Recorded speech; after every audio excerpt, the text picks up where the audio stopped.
Let's I should probably look at whatever they have there. Actually, I did watch this video a minute ago. She makes interesting points. Okay. All right, here we go. Good afternoon, folks, from the Smudcast number 598, Trope Talk, The Doomed Heroes. All righty. We could extrapolate from this a bunch of other tropes depending on the stories you know, where a guy is about to die, or the hero's sacrifice is kind of interpolated through this, because usually at the end of a hero's journey, there's a sacrifice. And that could be the life of the character. It could be an aspect of their old personality. It could be a friend. It could be many things. So there's lots of sacrifices in heroes' journeys. But this is, as we all know, from Red, from Overly Sarcastic Productions. This came out 2 weeks ago, has almost 540,000 views, and it's almost 21 minutes long.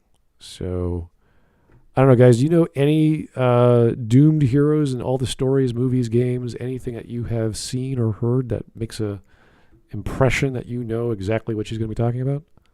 Well, maybe like I have Doomslayer. I have a feeling Greek heroes. A lot of those are going to be mentioned, I reckon.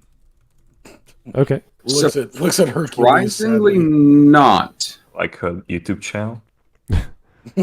Well, she more talks about the concept of a doomed hero rather than doomed heroes specifically. She always talks that way in generalities, and then she tries to bring an example, and it doesn't work. I can think of a few off the top of my head. Star Wars. She's doomed.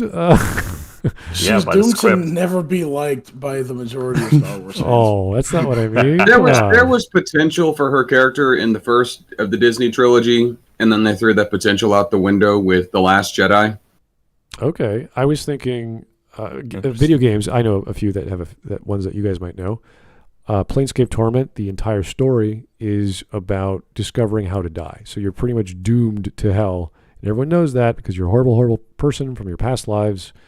And you have to find the secret of your immortality to end it so you can go to hell. That to me is a doomed hero. I was thinking about this one about Dragon Age. Because in Dragon Age, all the wardens are cursed. But near the end, there's a way around the curse. So technically, all the wardens will die in a very strange, horrific manner.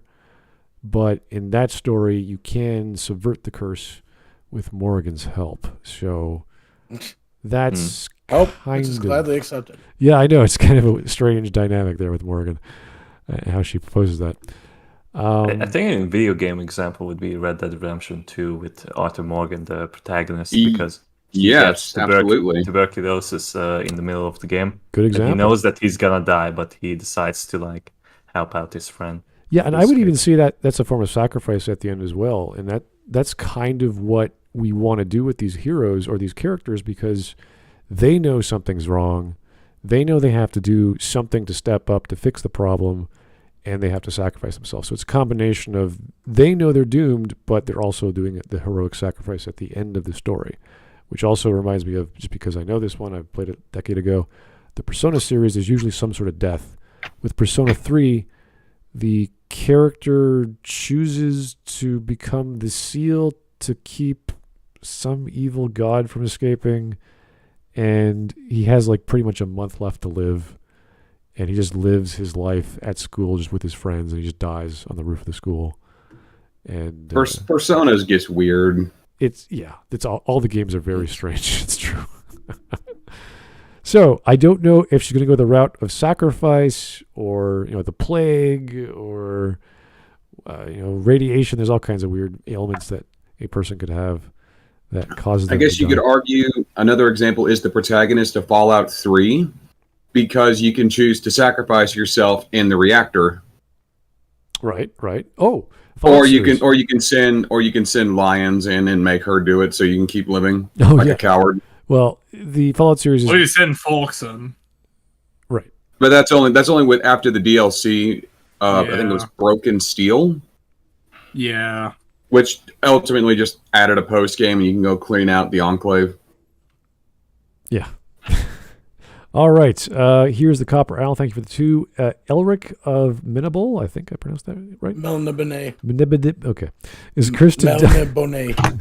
Is that French? Say it right, goddammit. Is it French? It sounds French. I don't know. It's to make Sante Goose. Written by Michael Moorcock. The bande dessinée of Elric of Melniboné is pure, unfiltered, amazing. You should buy it. It's on Amazon. Do it now. Okay. All right. I thought that was the guy, the inspiration, or at least the tangentially inspiration for the Witcher series. But I Yes. Oh, Yes. Okay. I heard it before. Good stuff. Is cursed to die by Stormbringer, and that's his sword, right? Yes. Okay. I know what I'm talking about. Thank you very much, guys. It's sort of. Okay. It's not that he would be cursed to be killed by Stormbringer. It's that he's cursed to be killed by Stormbringer only after everyone he's ever loved has been killed by Stormbringer. I can't remember which. I think it was I'm blanking on the character's name.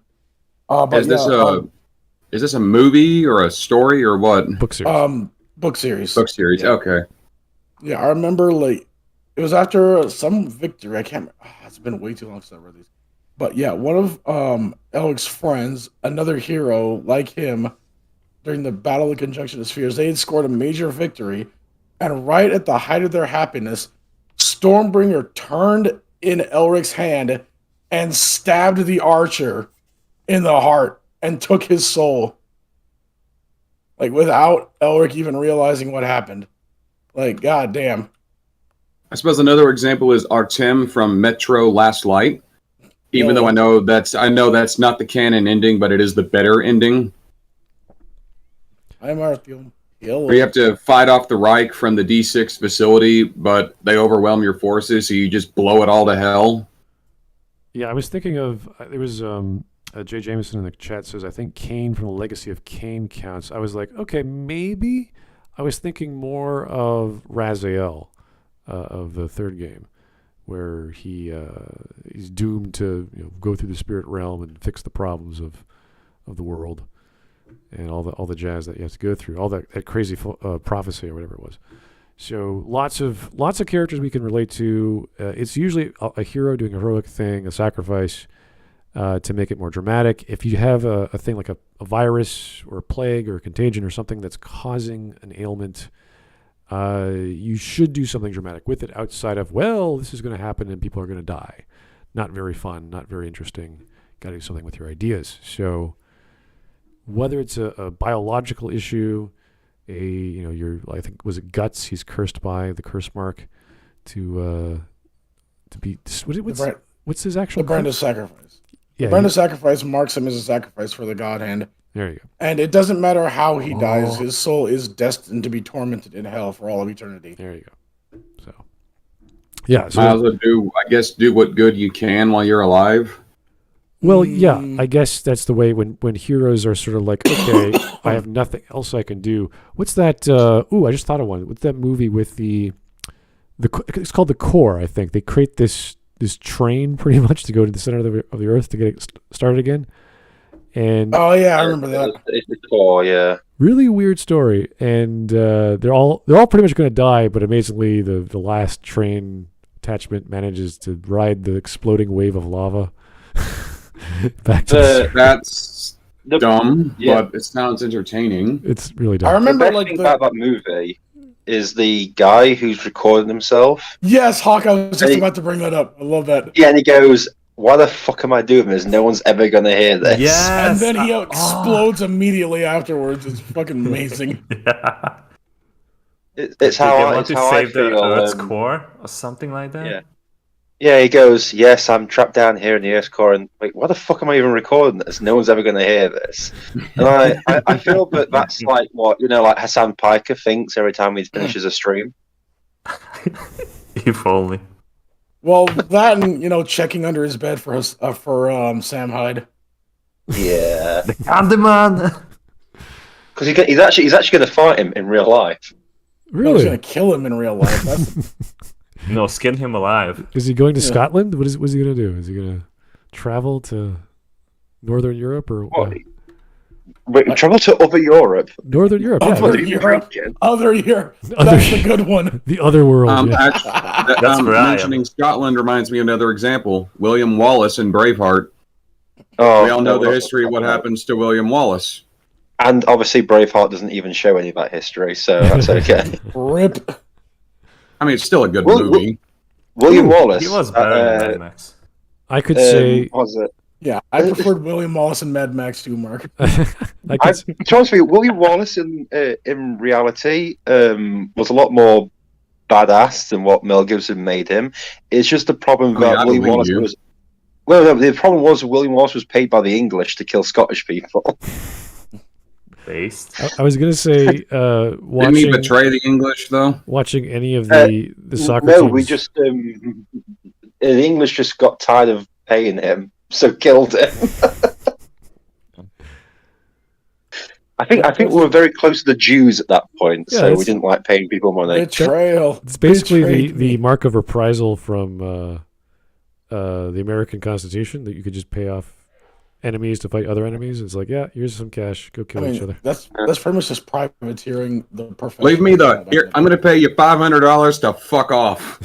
Yeah, I think, well, the marks of reprisal is like, hey, like Thomas Jefferson, does the Second Amendment cover deck cannons on our private ships? Thomas Yes. Jefferson, yes, in big bold letters on parchment. So when people say Yeah, like, now "Oh, leave me alone." the founding fathers wouldn't want us to have assault weapons," yes, the fuck they would. They were literally trying to find better way. In fact, they made a repeating flintlock rifle. Yes, like the problem is the reason like that. I forget and the what it buckle was gun and called. I think I you're forget what talking it was about. called, but it was Yeah. basically a lever action rifle that would load enough shot and enough powder and a new shot with each pull of the lever. there was I mean- literally a gun called the Puckle gun, Yeah, it was Yes, like- which it fired was, square bullets because they went, this will hurt people a lot more. No, the square bullets were exclusively for firing at Ottoman Turks. Yes, The but round also- bullets, when nice, music clean, and intensifies. humane, were for firing at Christians. Yeah, because it would hurt a lot more. Yeah, it's like these people were bloodthirsty. Of course, That's of human course they history in a want an nutshell. AR-15. That's and the human reason history in a America didn't nutshell. have that in the Revolutionary War is because England would have stopped the transport of those weapons from Europe to the Americas. Yeah, A few got in. Not enough to be James like, James Puckle was English, so it was an English invention. yeah. Yes, but a few got in. All right, It was guys. also the Girondoni air rifle, but because they're so fucking finicky, like the it reason doesn't why work for Yeah. prolonged warfare. the reason why this comes up is a lot of people, I guess on Twitter, I don't know where, are saying, well, the Second Amendment was written during 1790s. I mean, Well, it's not just Twitter; it's literally every fucking thing. Yeah, but the By thing is, by that logic, your freedom of speech does not only applies to standing on a soapbox, not for grandstanding on Twitter. right. But one of the problems with the Second Amendment is they always say, "Oh well, but in the UK, guns are illegal." It's like, no, they're not. It's just that you have to have like a gun license. And you got to Like, jump oh, through flaming hoops to actually get one. Oh, and it's only well, very But also, specific the ones also you're there's allowed. a lot more knife crimes and fucking like Yeah. stabbings. And Yeah, Oh, exactly. and UK still has gun crimes. Yeah, Whoops. but the thing is, well, I live, I think, about 5 foot away from a gun store. It's like, yeah, I can. It's like not that difficult to grab one in my town. Like my partner's got a gun license. Her dad's got a gun license. They actually have a gun. It's like it's not difficult. But people go, "Oh, well, the UK." It's like, no, just shut Hawk is the fuck currently up. held Shut at the fuck gunpoint up. by the wife. I have tried to get a gun before, but it's very difficult in Australia. Oh, God, Yeah. yeah. Oh, Australia, you Like, can't even it's- get.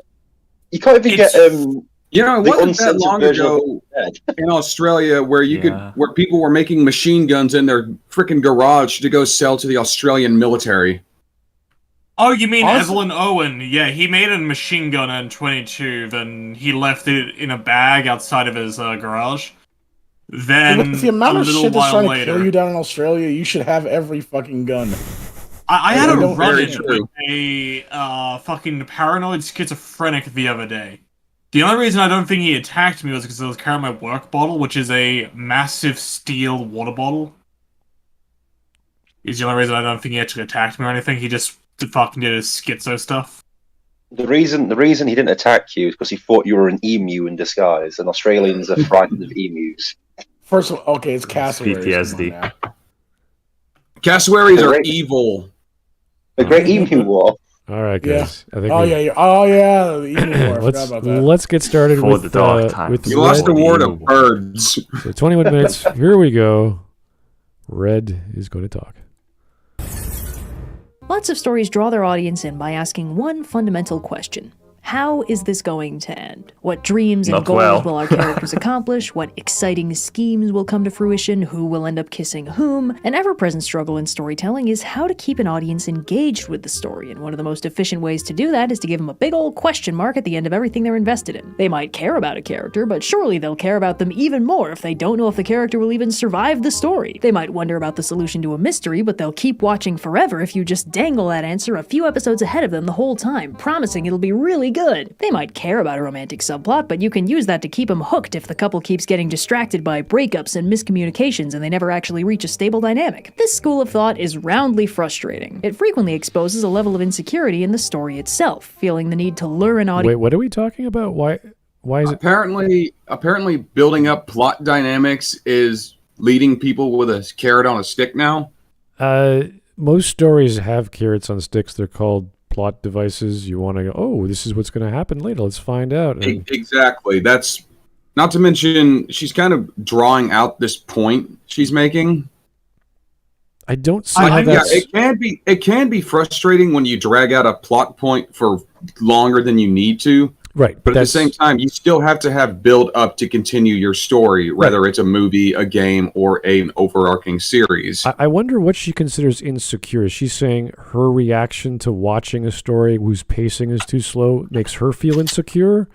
Or does she think the person writing the story is insecure? Yeah, I would assume the writers, not to mention that I don't know if she just wants plot notes to be wrapped up as soon as they come onto screen. Well, the irony about this, obviously, she's talking about insecurities and, you know, what you just said, plot points being wrapped up. The only film I can think of is The Last Jedi, and the guy who made that is the most insecure man baby that's ever existed in the universe. Good old Rowan Johnson. Yeah. Yeah, because we're talking about plots, and you don't just reveal everything all at once. We're not like geniuses like Kurt Vonnegut, who just says, get rid of all mystery, just get me straight to the point. Get going. I don't want to leave my attention span of my audience on the ground. I want to keep it going.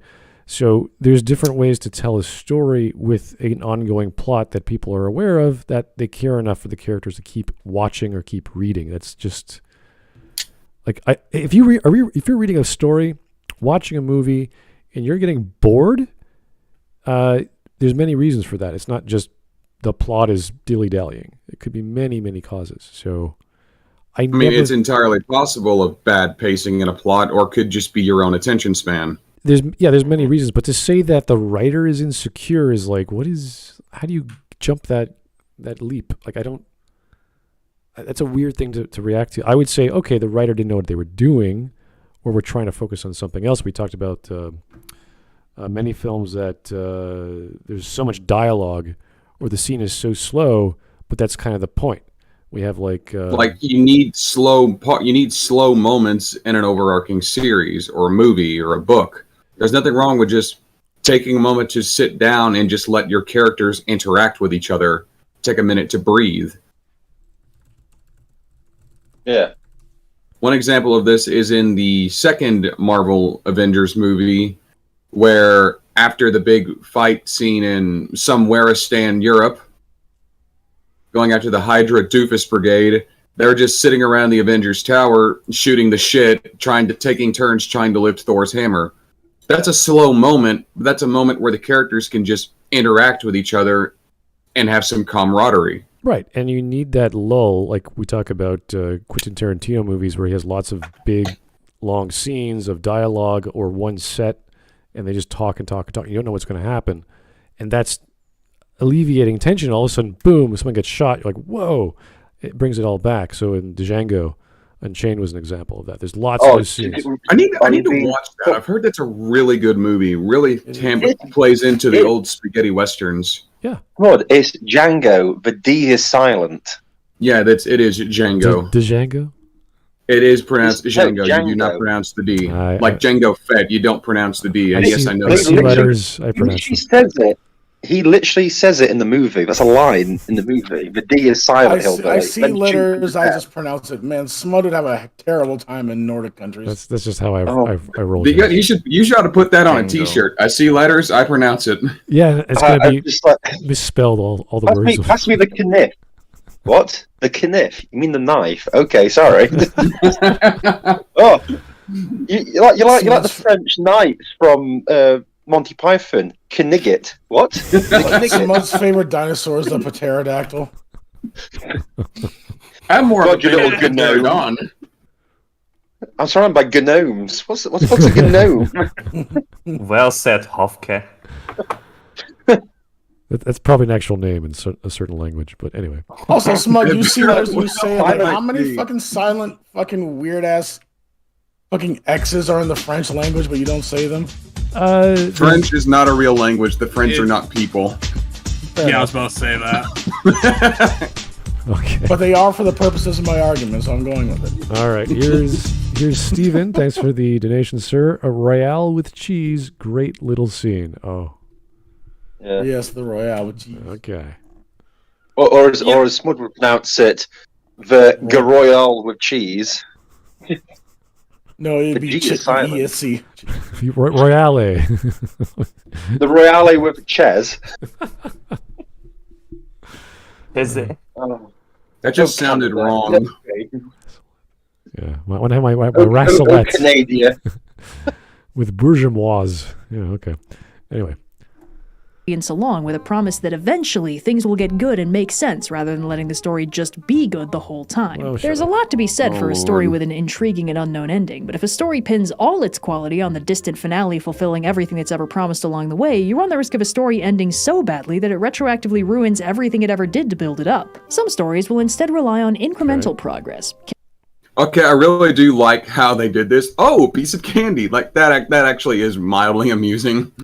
Well, when you think about a movie, each scene should have its own set piece that says, "Oh, this is the dramatic scene, and here's the dramatic moment," and then everything has its own little climax in a little series of dramas. So I don't mind that idea. This could be breadcrumbs, but I like the candy metaphor as well. So yeah, it's good.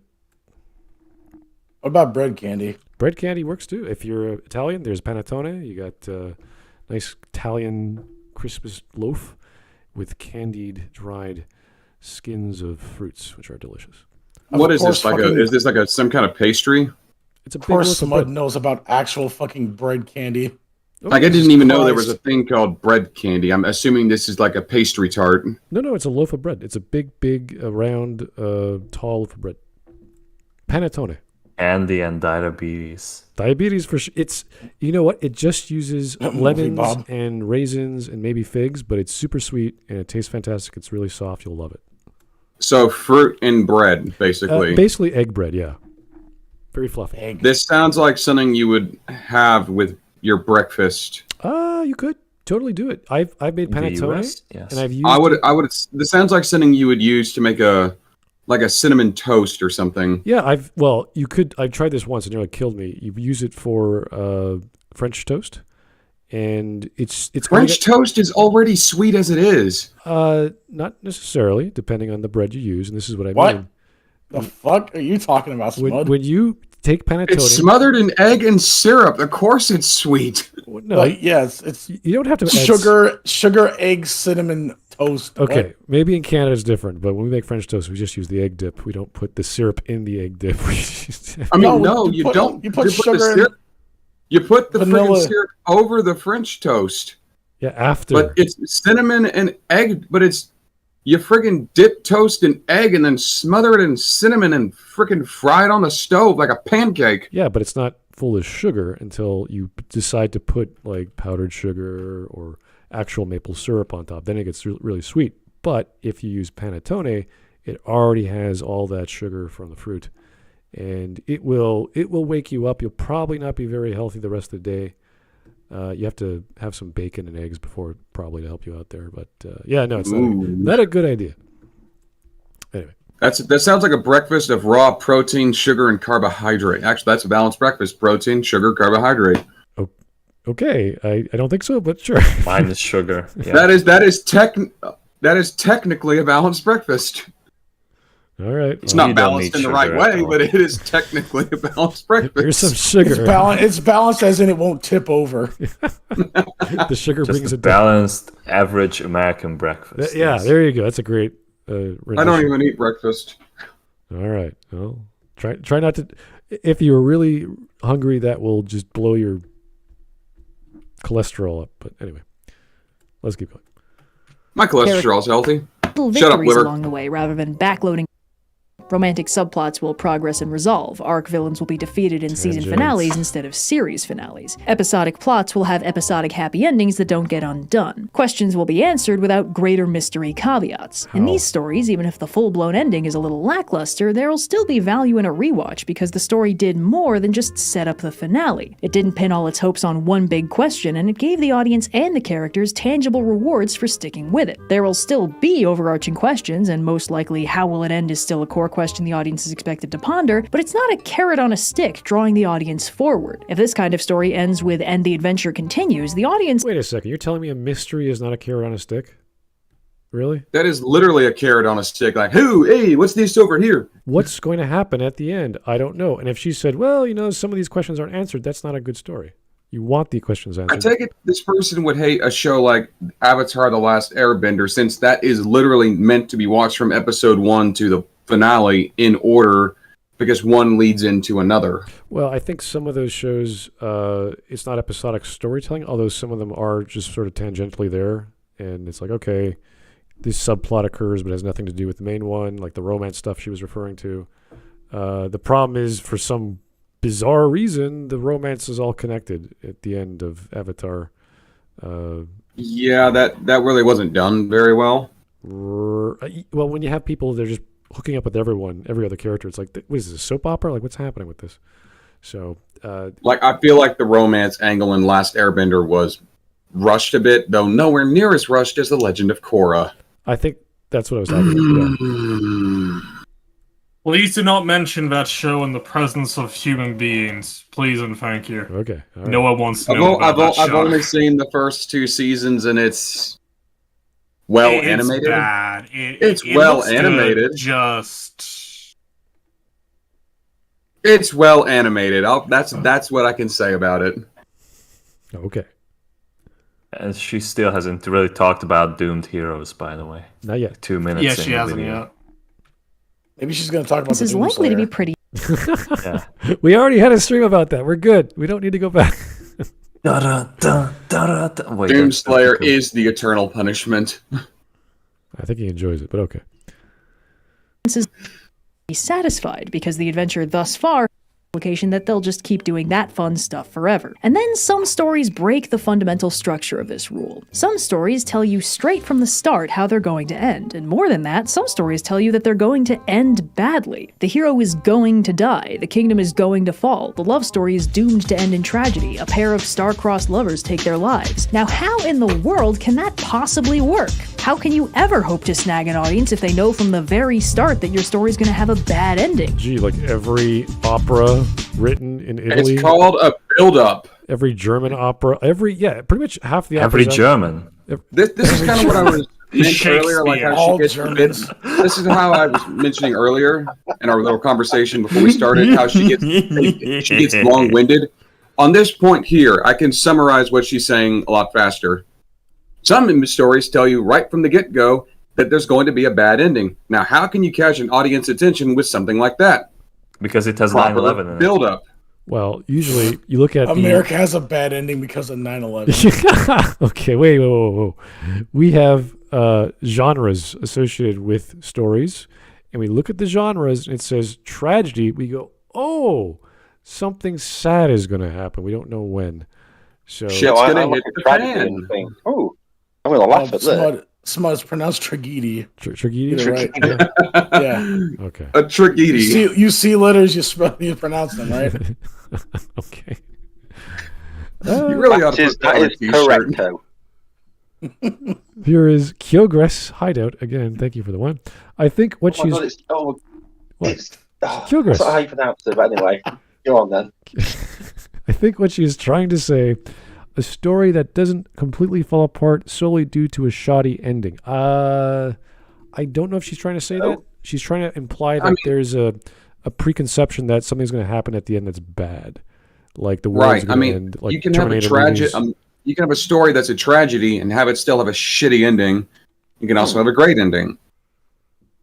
Yeah, like the ending. Let's say the ending of a next Terminator movie, the humanity is going to die. The robots are going to kill everyone, but near the last 2 minutes, the hero makes a heroic sacrifice. He does everything he set his mind to do to save humanity. He still fails, but the journey, the struggle, all of that made sense. He's just one guy against like thousands and thousands of robots. There's no way he could possibly win. He still can't save humanity, but you see him be a hero. And that's sort of like, oh yeah, that is tragic, but it's also very cathartic to watch. So even though it's a downer ending, it's like, what a great idea for a film. And we have lots of stories of that, of heroes give their lives at the end and they get destroyed. Giving their lives to try for something better. Bigger, better, a better life, save humanity, whatever the issue is. Faster, more intense. Like example in the proper ending to Red Dead Redemption 2, where Arthur Morgan stands on the hill holding off the Pinkertons so John can escape with Abigail. Right. Heroic sacrifice. Right? And we know... Watch it with Abigail. And from that example, we know his life is doomed, so it's justified why he's doing it. It's not just because he's selfish and he knows he's going to die. It's because he has this person he wants to protect and his family. He's doing his redemption. Which is right. And if I'm going down, I'm going to take as many of these bastards with me. Yeah. You know, I tried really hard not to bring up Arthur Morgan. Like, really hard. It was already brought up. Red Dead Redemption 2 is such an amazing game. Yeah, I know, but I just felt, you know what, I mentioned it like 652 times. I'm not going to do it one more time. But, you know... Well, you did. There are 653. You were a touch late, so Shalom off. we did mention it in Doomed Hero Protagonist, so, yeah. Don't worry about it. Yeah, oh, no, it's fine. No, I don't worry about it. Please, continue. I'm sure there's other examples of something like that. Oh, yes. Oh, yeah. Actually, yes, in Star Wars The Clone Wars, Heavy holding off the droid horde that's coming for their listening post so his brothers can escape. There's that. With Captain Rex and the 501st. What was that completely mutilated clone's name? Who also died? Oh, the one that got eaten by the worm that was cut up. The janitor, right? The janitor, yeah, that one. Oh, that's another good example because he was running arms. He was running arms and ammunition to the troops fighting.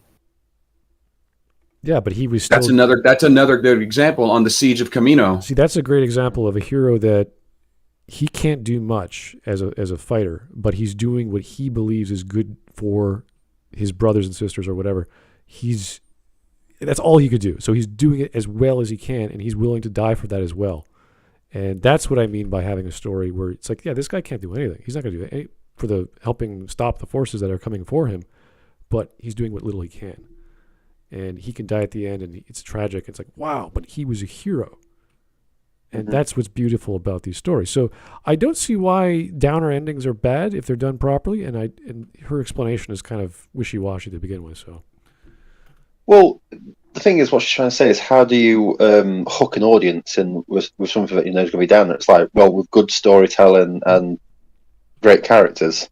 Yeah, it's like good direction also helps. Yeah, it's like, I'll bring back to Red Dead 2. I keep replaying it. I know how it's going to end. It's going to be bad. But I enjoy the journey getting up to it. It's like, I played the first Red Dead. I know how that's going to end. But I still play, the game and enjoy it. That's another good example of a hero sacrifice. But I'll give you an example of how developing Doom characters, Mass Effect 3. That kept, telling you it's not going to end well. And they ended it really poorly. And I don't enjoy going through that. Yeah. So, but the Star Child, Hawk, the Star Baby thing. Yes. That was so good and innovative and interesting. And I haven't played Mass Effect 3, so I really don't know. You're not missing out on anything. I've thought about getting the remaster of the first one. Why? Stop. Just no. Why waste money like that? Because I've heard the first Mass Effect is actually good. The Yes. first Mass Why- Effect is why- good, but you can buy it separately and just do that. Or Just you could forget just about no, all the it's- other it games. is a don't play remake of any just Mass the- Effect games ever. yeah. I know Yeah, Andromeda was underwhelming to people. What? Underwhelming? Underwhelming? Roman? Oh my god. Do y'all Underwhelming. like Andromeda? God, that's like saying someone who's drowned has a slight swimming accident. Or something. Okay, that's So, a little bit of water on the lung. They Yeah, died of fluid in the brain. that's like saying there's a 20 car pileup saying there's been a slight traffic collision. You know, it's okay. Andromeda's 9/11 bad, was a I got slight it. plane accident or something. 9/11 like was that. just a prank. Okay. Yeah. Just a prank. Like Okay, I fucking get it. the jihad. Andromeda Like, is bad. we are filming it. It's just a prank. It was No, it's just like a saying- prank, infidels. No, it's like, My name is Abdul, and welcome to Jackass. Get the Crash. rainbow flag My out of name's my Abdul. way. Welcome to Jackass. Crash into Building 7. Oh, I'm going to hell. it's like Look, we're already in hell. Mass Effect Andromeda was just slightly underwhelming, and 9/11 was a piloting error. It's just it was just I'm gonna bring this to management. it's just think what? Think about your hurtful words sometimes. How many people out there are having like post-traumatic moments thinking about Post Mass Andromeda? Effect traumatic. Could you imagine like someone that like survived 9/11 and then played Mass Effect Andromeda and went, "Wow, I wish I had died then."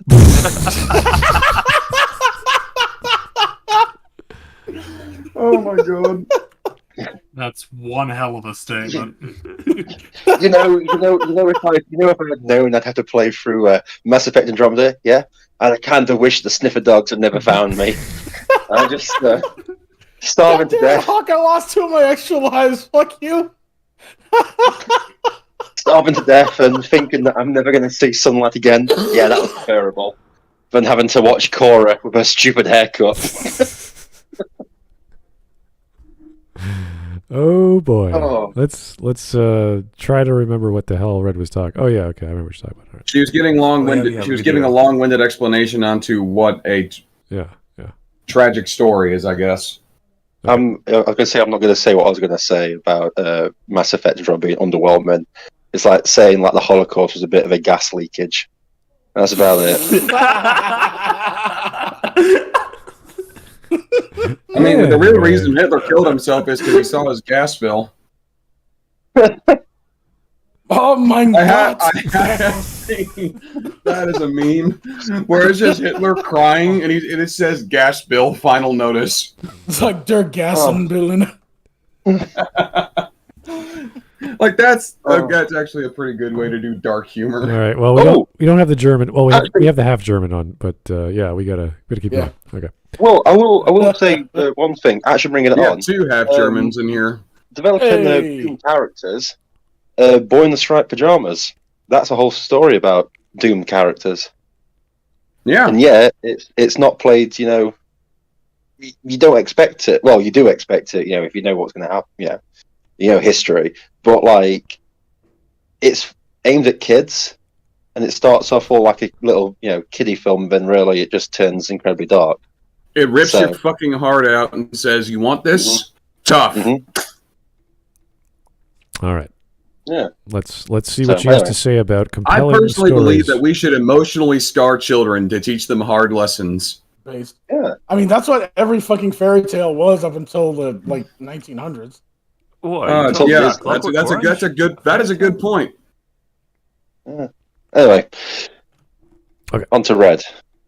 No, I'm How having can more they fun root for talking about Red. doomed? Why would they willingly subject themselves to something emotionally gut-wrenching? And more mystifyingly, why are these stories so damn good? What? So today, let's talk about doomed heroes and why we as an audience do this to ourselves. Now, to start off, let's be a little finicky with this definition. Doom comes from the Old English dom, meaning judgment, fuck not off! death or destruction. I don't A doomed care hero if it's get isn't on necessarily with it. going Doom, you dumb bitch. Get on You with it. should have started with this in the beginning. Yeah, she gets very long-winded on explaining what a doomed hero is. We need the fucking etymology of the word honestly, doomed. a judged hero isn't even a proper analogy. A sentenced hero is a better analogy because they have already been judged. This is their sentencing. This is their fate. This is what's going to happen. And this is what we're building up to. All right, let's go.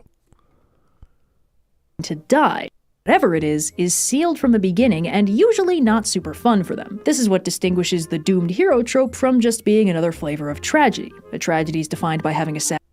Okay. A story about a doomed hero is a tragedy, you dumb bitch. Whoa, language. Come on, this is a family stream.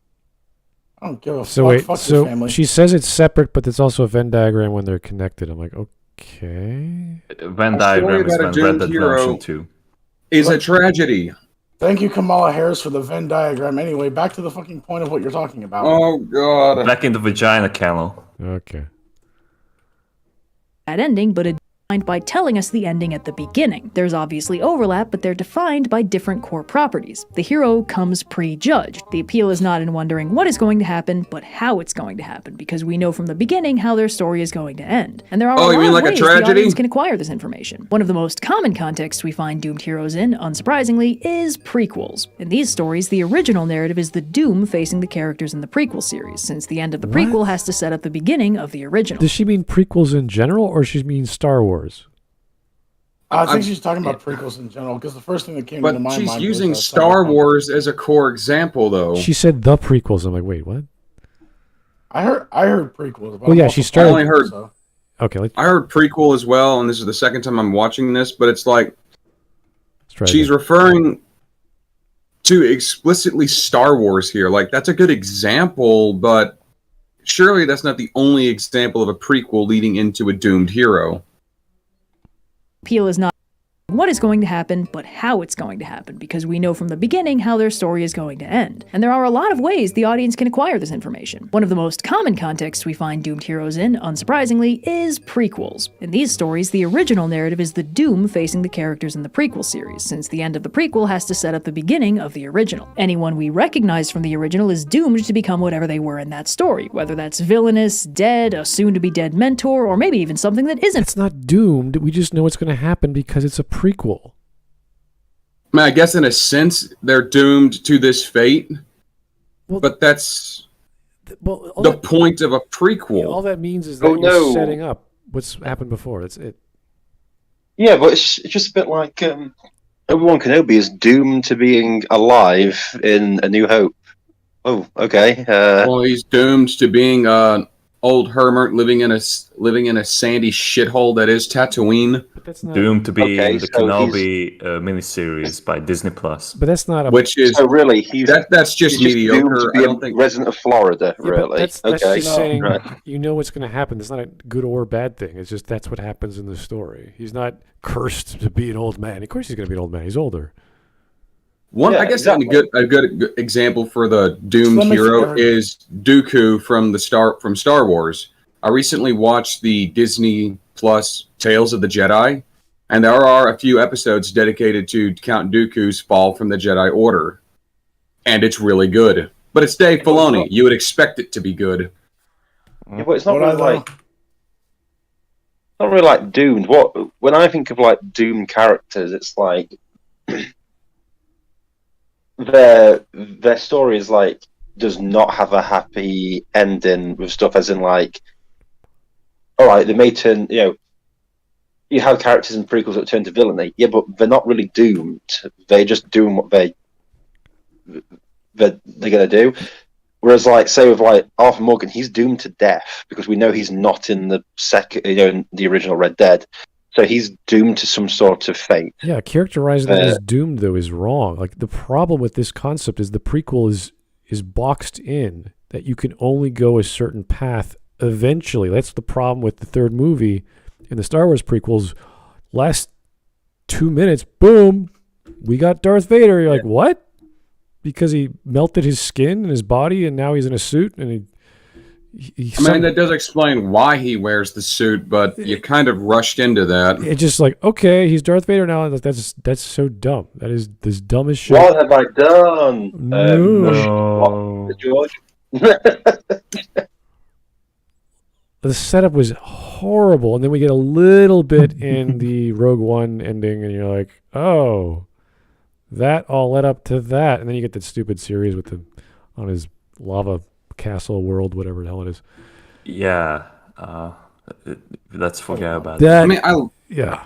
The ending of Rogue One was drawn out. I mean, they could have literally just ended it with them putting the plans on that cruiser and it taking off into hyperspeed. We didn't need the CGI Leia. Yeah, but then how could Disney bring back a corpse? All they care about is Carrie Fisher, that coke sniffing actress from the 70s, just bringing up her dead, rotting, deceased corpse because that's a strong, independent woman. Literally the only one in Star Wars. Yeah, except for Padme Amidala, Ahsoka Tano. Yeah. But we have been talking a lot about Red Dead, but we have been missing the movie that inspired the character of Arthur Morgan, Tombstone, with Doc Holliday. Basically, it from the very beginning of the movie that he has TB and he's doomed to fucking die. But he reveals it by the end of the movie that he still is healthy enough to face the Johnny in duel. He's way more capable than Wyatt himself at the duel. So it's still quite a lot of surprises that you can have for the audience. So even though that his condition is going to not let him live for more than a year, or even weeks. Mm-hmm. And it's also the fact that he's played by Val Kilmer, and it's Val Kilmer actually brings his A game to that role for some reason. He steals all the scenes. Maybe the train scenes where Kurt Russell is shining, but otherwise it's just he's just too good. Yeah, I'm thinking of watching Smallville, which is 10 seasons of just the story of Clark Kent becoming Superman. He's not doomed to be Superman. That's pretty awesome. Doomed to be Superman. Doomed to be the Man of Steel. Yeah, oh my God, what a horrible life he must. It's no, this is Superman. This is his origin story or whatever. But when you use the term doomed, you think it's a terrible fate. Yeah. You're doomed to a terrible fate. So, I guess you could say some of the characters in the Star Wars prequels are doomed to a terrible fate. Not all of them, but some of them. It's like some of them are doomed to appear in the sequel trilogy. And how Superman was doomed to appear in the CW Crisis on Infinite Autism. Infinite Autism. Multiple actors to do. Oh, guys, why would you do that? Anyway, he was in there. They had Tom Welling Superman in there, and he had no powers. He didn't do he did. He threw an axe, and that was it. He threw a rock he picked too. Up a toy tractor, and then he died. I'm glad we spent all that time doing that. Anyway. I bet you Kevin Conroy's really glad the cancer took him so he didn't have to appear on another CW show. let us not talk about his acting. Kevin Conroy saw that episode, he got the paycheck for it, and they just he got the paycheck. He went, that's how he got the Kez. No, he stood in front of a microwave afterward to make it worse. Well, even definitely is bad at first. Okay. Well, let's go. Horribly. And anyone new to the plot is doomed by canon to not be that important by the time the original time. Oh, hold on. You're now showing a picture of Ahsoka. No. She is now the most important person that has ever existed in Star Wars canon. Also, she's talking about meta-narrative bullshit. What? Yeah, that they're not going to be important. Ahsoka literally has been retconned into being everywhere. And now it brings up all these questions hey, what did this character do when they had all these big events in the original trilogy? She was in hiding. Not just in hiding, right? There's a scene in Rebels where she fights Vader and it literally makes out that she dies. But no, time travel saves her. Yeah, which you think that time travel would be a pretty good thing to save Padme, but we're just going to gloss over that.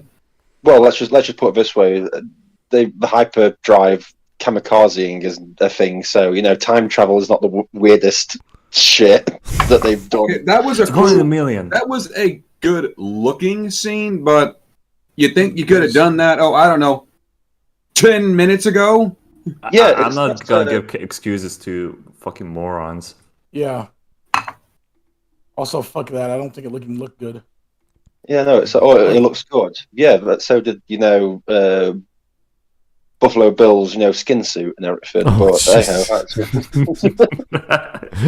wow. Ryan Johnson just staring at him. A picture of Kathleen Kennedy. Would you fuck me? I'd fuck me. Okay, let's keep going. Ryan Johnson's skin suit of Carrie Fisher.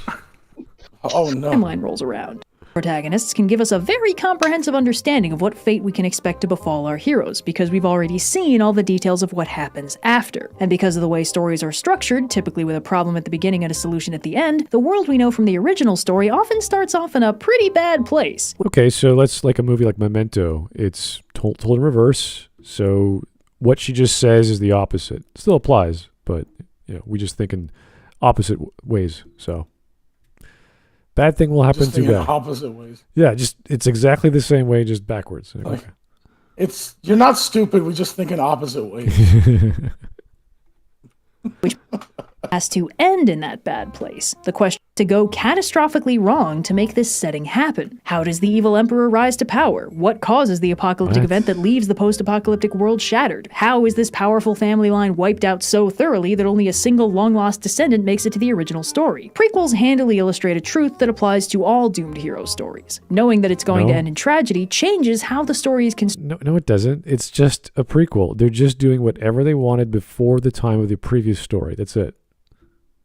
Sometimes it doesn't even connect very well, as we've seen.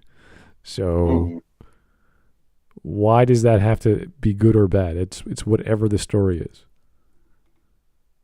is. All it does is it hampers drama and surprise, because Obi-Wan can't die. And if he does, they're going to have some cockamamie reason for bringing him back to life. Is she conflating Doom by Canon? I think so. I think she's getting caught up in the prequel concept. Like, no, but as in because there's a TV trope. It's called Doom by Canon. So what it means is in the prequel movies are doomed by canon, because no matter what they do, this character's got to turn out like this way. You can't have it, any other way. Right. So in Revenge of the Sith, Anakin had to turn into Darth Vader so that it would link up with A New Hope. He couldn't not turn into Darth Vader. Or what's another prequel? Wolverine had to have his memory wiped in Wolverine Origins to line up with the X-Men movies, even though nothing else does in that movie. But you get the origin of Wolverine wrong. Yeah, but you know what I mean? So that's what it means by Doom by Canon. It's like things have to go a certain way, because otherwise they don't link up with the original movie or the original story. Yeah, within the context of a prequel. Yeah. Yeah, so it's like they make those prequels to Disney movies, those direct to video ones. They're doomed by canon because they have to link up. You know what I mean? So usually what happens is people get their memories erased or something, or whatever crap. So I think she might be conflating those two ideas, like the trope of doomed by canon with developing doomed characters. Yeah, I mean, because obviously she's not that bright. She's just literally gone, oh well, they said the word doomed, I'll use it. Yeah, we could look at the simpler example of game design of Symphony of the Night or Metroid Prime. You start off, I wouldn't say in media res, but you start off with all your stuff, and all of a sudden it's taken away, you're thrown into the wild, you have to survive, and this is, because we know it's a Metroid game, we're like, how does that work? How is that going to figure out into getting your stuff back? What kind of doors could I have to figure out to open with a tool? Like, that's what you're expecting. It's going to happen, and it just happens. There isn't a narrative to explain it. It's just the way the game is designed. So people go into those games going, oh, okay, yeah, this is the style of game. It's like I'm walking into a tragic opera. I know someone's going to die at the end, or during the story at least. It's assumed. If you don't have a dead body happening, or as we say with comedy in Shakespeare, if you don't have a marriage happening at the end, you're going to be disappointed. So you have to give the audience what they signed up for. Like the mystery novel, you got to get a sufficient ending to satisfy who done it. Whether they capture the criminal or not is up to the police.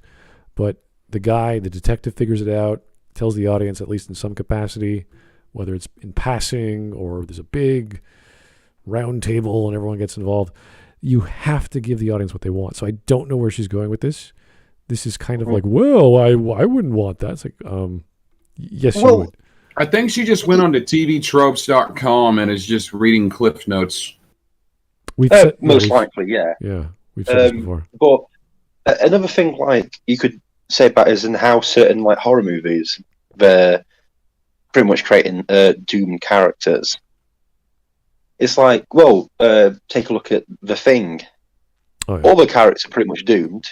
I mean, even though, MacReady, destroys, I'm using quotation marks, The Thing, you don't know whether he has. So he's pretty much doomed to freeze to death. Yeah. Alone. So that's developing doomed characters. Or like stuff like that movie, was it Drag Me to Hell? The main character there is pretty much a doomed character. She gets, obviously dragged to hell at the end. And that's just developing a doomed character. And like even like that movie any good? I've heard of it, but I haven't seen it. It's a movie. It has a start, a middle, and end. Yes. There's also it's that one nothing. It's nothing special then. No, it's just an intro. It's just Sam Raimi doing like a bit of horror again, like he used to. So I think everyone got a bit, excited. Wasn't there also a movie about a doomed character? Like Carl Urban stars with The Rock or something. They go to Mars and yeah, not Armageddon.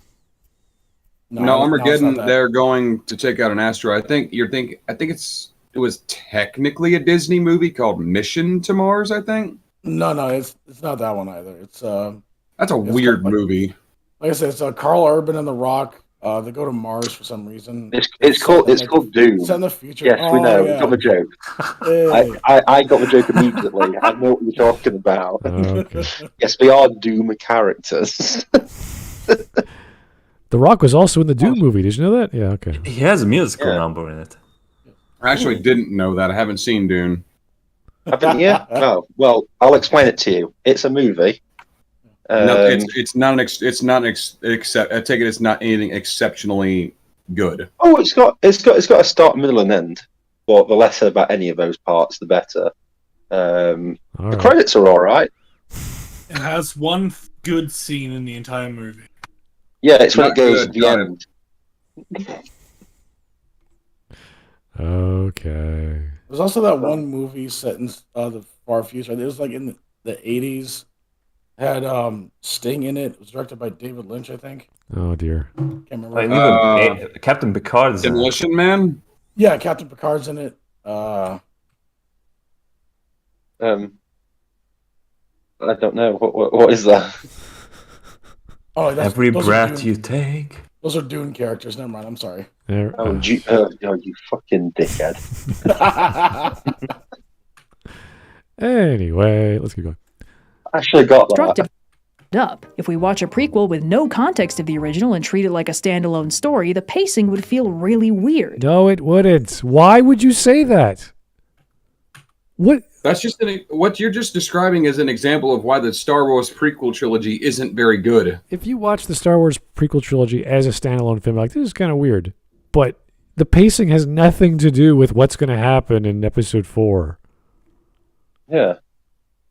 If you lived under a rock for 40 years and had never seen any Star Wars movie apart from the prequels, you might be a little shocked about how it ends. Yeah, I don't think George knew what he was doing to connect the dots. He just was trying to make his own thing, and it's like, dude, this is not good.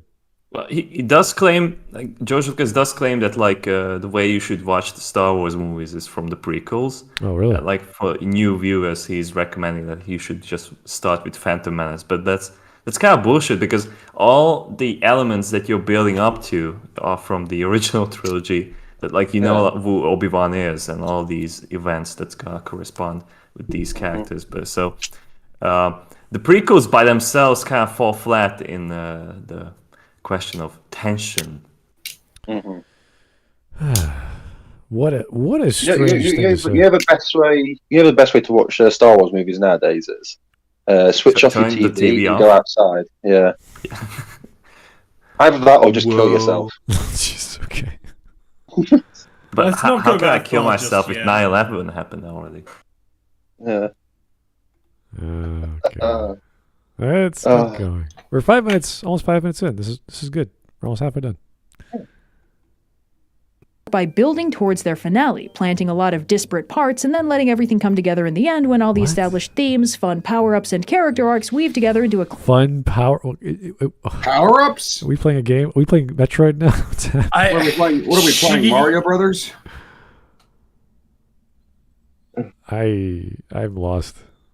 You got Morph Ball. climax that eventually leads into a satisfying ending. But stories kind of work backwards from that norm. They typically start from a What the? No, they don't. This is the No, they don't. opposite. See this diagram she drew? This is the opposite. What a fucking cunt. All right. Didn't you say something to me about language earlier? Yeah, but Mark's Hungarian, so he can't speak I He English. doesn't count. I'm from other Europe. Yeah, he's from other Europe. You're from Fucking base Europe.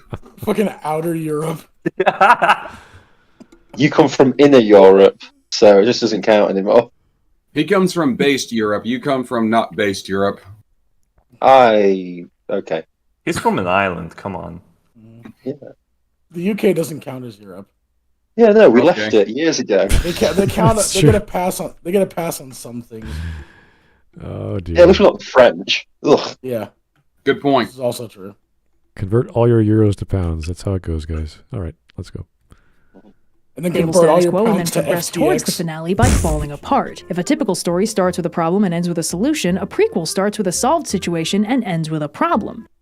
Not necessarily. Why would you assume that? What?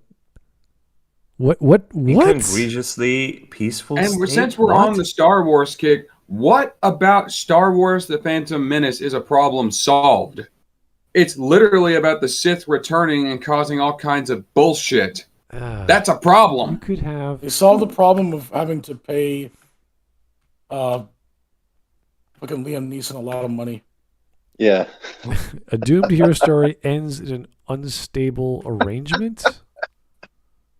I mean, like the Phantom Menace is like the most base story if it was made correctly, because it was basically about tax evasion, and I mean, like that's the My most favorite American part of thing the ever. Phantom Menace is when It's just fucking too what's his bad name that George says Lucas was government money incapable isn't of real. like making a good movie. My favorite part of Phantom Menace is when the freaking slave driver says that government money isn't real. Yes. Mm-hmm. So I'm Republic trying today They to. also- also no have a good funny here. nose. No. It's technically like going to the Middle East and like trying to sell your dollars there. It's just not gonna cut it. It's you like gotta- going to the Middle East with like a sporting event and then expecting them to just like, buy everything. And then No you way. show up like with your rainbow T-shirts, and they're But just then like, just- "Come on." They kick Well, you out for some Look at reason. I don't know why. a typical story. Let's take Mass Effect. It ends with the entire council could have been killed, or you saved it, but it ends in a very unstable state because we don't know what's going to happen next. Mhm. And for a doomed hero story, I can give the example of Planescape.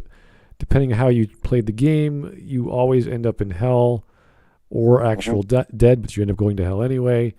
That's not unstable. That's a definitive ending. You are stuck in hell. You have to doom for eternity to resolve your sins. So that's not unstable. Who's eating an apple? Sorry. So someone just took a massive bite out of something. I just said everything. Someone eating some peaches? What's going on here? Yeah. What kind of crunchy ass peaches do you have in Canada? What comes to your mind when she says a typical story? Someone in the comments said that. Really. What in your mind is a typical story? She never gives an example of that. She's talking about all the shit she reads on fanfiction.net. All right. Okay, I've actually found some really fun stuff on fanfiction.net, particularly ones about Garfield being the most manly thing alive. You have time, give them a read. They're fucking hilarious. No, I've got porn. I don't need to read Garfield. You get the picture. I'm now just trying to think of since we're on prequels and everything, because that's the only place you can develop doomed heroes, supposedly. I'm trying to think of like prequels that follow this way of being like it starts peacefully and then ends up in like war and everything, and I just can't really think of many. I mean, don't all jump in at once, guys, to try and help out. Again, the second example, the Doomed Hero story, Dragon Age, starts off, everyone's poisoned to death. They're going to die a horrible fate. And one of them's going to die to stop the... Blight. The Blight, the dragon, the Blight. And it ends with peace. Everyone's safe. I don't... Yeah. It's not unstable at all. Well, how about the Doomed Hero story of everyone's going to like a meeting and some stupid idiot presses A and then launches a nuclear bomb and everything like that. That's a typical story. I guess a good example of the Doomed Hero story. I can't believe they decided to end the Dragon Age series like that. Yeah, let's blow up the Vatican just starting before you do anything. Okay. I just can't believe like the game just stopped right after that. I guess a good example of the Doomed Hero story is the third Trails of Cold Steel game in the Legend of Heroes. Despite all your efforts, you're still doomed to go apeshit crazy, overwhelmed by the curse that plagues your land. Spoiler alert for a very niche, obscure RPG series that all of 9 people care about. Well, it's 8 more than Ride to Hell Retribution got, so you're alright. Yes, that was a game. Ride to Hell Retribution is funny, okay? You get to have sex with women wearing clothes. Yeah. While your character looks incredibly sad. Yep, just like my sex life, anyway. Anyway. Let's get going. If you're not expecting, this feels incredibly unsatisfying. Suppose you watch the Star Wars prequels with no idea. Yeah, guys, when your expectations are not met, you're very unhappy. It's like, thanks, Red. That's great. Yeah, but it's also like when your expectations are not met, you're unhappy. Anyway, the Star Wars prequels, oh my god. Yeah, those did not meet expectations. Rainbow Flags ain't good out here. I need pussy. No! Whatever he said. Republic credits are not good here. Anyway, that's my expectation. I love when he says government money isn't real. He said that, and I agree. Okay. Tatooine is not part of the Republic. Seems to set him on a standard hero's journey. Plucky kid with a lot of potential gets adopted by space wizards. Tale as old as time. But then the second makes him seem very creepy and... It's not really a tale. Almost like he was a hormonal teenager dealing with fucking emotional issues from when he was 9. Really, if you just said small child gets trained by wizards, then yes, that would be a tale as old as time. But space wizards, I feel that you've watched that. Who's that prat who said Patrick Willems? Blanket. Yeah. Or Patrick Willems. Patrick Willems. Yeah. I feel like you've just literally taken his words and just gone like, yeah, that's something. That's how she gets left. Did you have any like original ideas of her? Because every time I watch her, she just feels like she's got, like you see in those murder mysteries where the killer makes those letters out of like clippings. That's how I feel like her like script is. She just cuts up other people's scripts and puts words together. Oh, I for a moment I thought like you were trying to like come up with like she's kind of like a Columbo episode, like how it's gonna end, but it's just one more it's just a slow. And for a channel called Sarcastic Productions, she's not exactly very sarcastic. I know she's pretty terrible. In fact, she gives sarcastic people a bad name. Well, I'm sorry that like you have to have this as a family member, but well. Yeah. She's not invited to Christmas. She's not invited to like Christmas dinners and everything like that. Yeah, this video, I wouldn't say it's her worst. We've had much worse, but she is off on her own world, and we're sitting here going, what is she on about? How is she connecting this to anything? This is the sarcastic family off the channel. Oh yeah. We're the sarcasm. Evil, and the weird nobody ever seems to notice. The logical conclusion an audience would draw is probably that Anakin is going to be the twist villain, and Obi-Wan is the hero, since he's the one actually doing heroic stuff and getting focused on. And you might. I'm sorry. What? The whole point of Attack of the Clones is to show that Anakin is a angry hormonal teen that has mental issues. Which is who strange. Needs proper guidance. Yeah, because the whole thing with Anakin is that Obi-Wan's going to teach him, and it's as if Obi-Wan doesn't know what the hell he's doing. Because if this was proper training from being like going to the temple and clearing your mind and doing discipline every day as a Jedi Knight or whatever training they're at level they're at, he'd be so chilled out. He'd be totally cool. He'd be like, Padme, I used to have a thing for you when I was a kid, but I was a kid. That was 10 years ago or whatever. Like the whole The whole point is Obi-Wan didn't finish his training with Qui-Gon, and that's why he's not able to do it. Not very good. Which is a big plot point. But obviously I'm not trying to defend the prequels. I'm just trying to tell explain it. It's not you might think that Anakin's the twist villain. Who the fuck ever thought that Anakin would be the twist villain? Not like he's freaking Darth Vader or something. No, but as in a real good twist villain that loses his arm during one battle. What I'm trying to explain is that this is throughout, Attack of the Clones and also Phantom Menace. He is a hero, right? It's only in the last 15 minutes of Revenge of the Sith that he's a villain. It's not really whatever. You can understand where I'm coming from. It's a bit weird. He has his emotional outbursts, like where he kills the entire village, and he wants all. Those are sand people. They're fine. Those are sand people, and if anything, as I've been taught by by the woke Western football supporters, is it's all right to be evil to sand people because they don't like gays. Yes, I'm starting to like sand people. So is most of the West.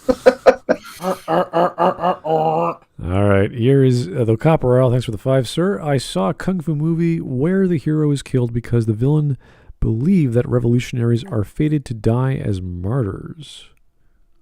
I mean, that is a case in a lot of revolutions. You have a lot of martyrs. People are willing to lay down their life for their cause.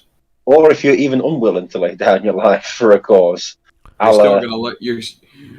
makes me think of freaking Fallout 2, Sergeant Dornan. You do not question my orders. When you say jump, you... When I say jump, you jump. When I say fight, you fight. And when I say you will die for your country, then you will certainly die for your country. It just made me realize developing doomed characters. What's his name from 1984? Winston, yeah, that's developing doomed characters. You know that the Big Brother and the government's going to win. He's doomed, right? So that's a good thing. Yeah, and also in the prequel movie, 1983, the characters are always doomed. Oh, boy. See, that's sarcasm. We see the visible confusion meme where we pause. That's perfect. That's the perfect frame to pause on. I want that describes how it goes here. Tiny, a little kid as O'Brien for some reason, in those fucking blue gray overalls he wore, with the slick back hair. For some reason, it's just a child in O'Brien's body, even though it's a year later or a year earlier. Yeah. All right. Well, we're probably going to end at 10 minutes, so we're going to keep going. We're halfway done, halfway. So, this is everything she says is wrong almost. it's almost like she doesn't have actually a clue what she's actually on about. But well, we knew this from the start, and that's why I started. She lives on an entire different plane of existence than us. She lives in inner Europe, yeah. Yeah. Be wondering why Anakin keeps getting spotlighted when he's not doing anything so relevant to the plot to warrant He's a main character. Why would a main character get spotlighted? I don't know. that focus, and he's not actively evil to make him an actual antagonist. He butchers an entire village because this is the beginning of his downfall. Asked for it, Smud. I mean, they did friggin' enslave and kill his mother, so... He's passively evil. He's not actively, he's passively evil, guys. No, but as in, like, he's not lawful neutral. The hero. he's going to anti-hero. He got downgraded from lawful good to lawful neutral. Yeah, it's fine. He's fine. He's playing a video game. He didn't genocide the entire race, just that one fucking village. Okay. Yeah. That's why, like, Hitler couldn't be, like, chaotic neutral, because he genocided an entire race. Yeah, he can't dual wield. He lost his dual wield abilities because he lost his arm. He got a few bad honors for killing civilians, but otherwise it's fine. But the thing is, he did enough howdy alls to get him back. Hey there, mister. Hey there, mister. Yeah. Good morning. He stroked his horse enough time to get his... That's a good girl. Yeah. Just stroke a Padme. Good girl. And that's still one of the least creepiest thing he's done. Then the third movie starts off with a completely different version of Anakin, who's an actual hero who doesn't do... Maybe because 3 years have passed? No, but it's also, he has a different haircut. That's it. There's nothing else different about Anakin. He has longer hair. Ah, yes, a hero. Long hair equals hero. Yeah. Does that make me the ultimate bad guy? So the first 15 minutes where he decapitates Dooku, is that a good thing or a bad thing? Is it heroic? Yes, it's lawful good. Lawful good. Yes. he's back up. The authority figure has asked me to do this, so of course I have to. The evil authority figure killed another evil authority figure, therefore it's okay. Yeah. Okay. At this point in Anakin's story, he's definitely seeing the coyote, not the book. Yeah, it has to be this way, if you will. You know, in the end, I realized you were just like me, trying to make history. Trying to make history. Well, I mean, who's really to judge the right from wrong? Yeah, and to be honest with you, I can just imagine. I can imagine Anakin as he's crawling up towards, Obi-Wan, going, "I tried. I really did. I gave you all I had." But at the end, Obi-Wan, it doesn't even matter. And Obi-Wan's just like, Anakin, we needed to get to Tahiti, and that's how the Sith rose. I had a goddamn plan. Obi-Wan Vanderland just turns and leaves him. Obi Vanderland. Oh, Obi, I tried. And then Emperor Micah comes in and goes, "Good." Anakin Morgan is just crawling towards him. Anyway. What's up, Black Long? He's still alive. Oh boy. Oh god. Stuff with menacing music in the background and seems to actually things. And the focus kind of shifts instead to the larger scale orchestrated fall of the Republic and the rise of the Emperor. So now we have a big bad to focus on, which is great. But remember, if we think Obi-Wan is the... We had a big bad to focus on in the other two movies as well. Yeah, his name was Sidious. Or it's Palpatine. Yeah. Wow, this Emperor guy just turned up out of nowhere wearing his black robe. Not unlike that guy who was wearing that black robe in the other two movies. Okay, she's giving a very liberal interpretation of people who have not watched the 4 to 6 episodes. So she's making out that everyone who's ever watched Star Wars is mentally retarded. Who's not paying attention to anything. A lot of fans of Star Wars now pretty much are. I'm sorry, Yeah, but what it's were like, we no. doing? I wasn't paying attention. So that, I got yeah, so distracted Star by Wars. something shiny. Yeah, so anyway, Star Wars, not the one starring William Starring- Shatner. It's like, Starring yes, question mark. profit. Okay. If we think Obi-Wan is expect him to beat the obvious villain, and the fact that he never even confronts the Emperor makes no sense. What? Suddenly, the spot. Yeah, no, it does. It does make sense. Why would Yeah, let's have Obi-Wan confront the Emperor. Gets BTFO'd immediately. has no idea what? How, Also, like, it was discussed that Yoda has to go because both of them have to pursue like a completely Yeah, but different Obi-Wan's still not the hero of the series. It's yeah, they sent the strongest fighter, Mace Windu, and 3 or 4 other guys to go stop this dude, which sounds like overkill. But apparently, it wasn't though. he tried spinning and just slaughtered all 3 of them. I'll try spinning. That's a good trick. Yeah. Because But he gave out the autistic screech, so that's how he Yeah. won. Yes. That does like a bunch of it does confusion damage, you know. So it does psychic Just the way- damage. That's why just the they way all it's stood like- there and just stared at him. Yeah, it's like Is you it said- politically you said- correct to hurt the autistic guy? It's like And then Mace Windu just threatens to beat the shit out of him. Mace no, Windu doesn't He's too give a dangerous shit. to be left alive. no. It's the thing is like Which is honestly it makes okay me to- think of the autistic to keep people alternate alive. which makes me think of the alternate ending memes for the Star Wars prequel trilogy. No, he has to stand trial. This is not the Jedi way. I'll make you a deal. You let me break the Jedi code this once, I'll let you break the Jedi code. Let me publicly marry Senator Amidala and give her the life-saving medicine treatment she needs to deliver a child to term. The life-saving hope medicine. The Oh, life-saving yes. C-section. Basically. That's With oddly life-saving. specific. That's an oddly specific What? request, but I'll grant it. I just like the fucking. It's now canon that Luke had a big fat fucking head and killed his mom.